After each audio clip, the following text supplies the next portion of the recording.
Hi, I'm Emily, and I am here with Maya Murphy's attorney, Eva Marie Franco Fox. Attorney Fox practices at Maya Murphy's office in Westport, Connecticut, and is admitted to practice law in both Connecticut and New York.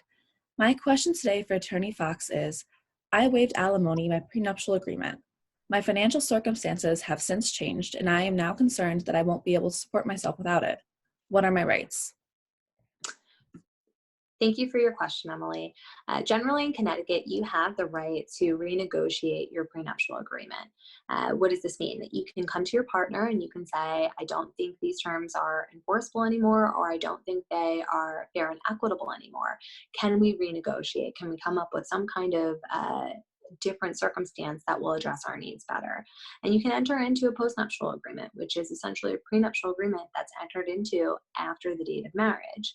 However, if your partner is not cooperative, if your partner does not want to renegotiate those terms, or they feel that the terms are still fair and equitable, you also have an opportunity to challenge the agreement in the event of a dissolution. So certainly, if you feel that your waiver of alimony or any of the other provisions are no longer just or no longer conscionable, at the time of dissolution, you can ask the court to reevaluate those provisions. And certainly in Connecticut, while the parties have the right to waive alimony or spousal support in a prenuptial or postnuptial agreement, um, the court is not going to determine that those waivers are enforceable in the event that it would render the party reliant on public assistance. So the state has an interest in ensuring that the spouses are going to be supported and not going to be reliant on the state.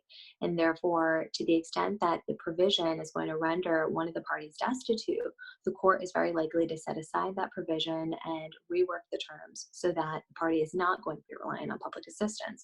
And this is true even if the waiver wouldn't have rendered you reliant on public assistance at the time you entered into the contract.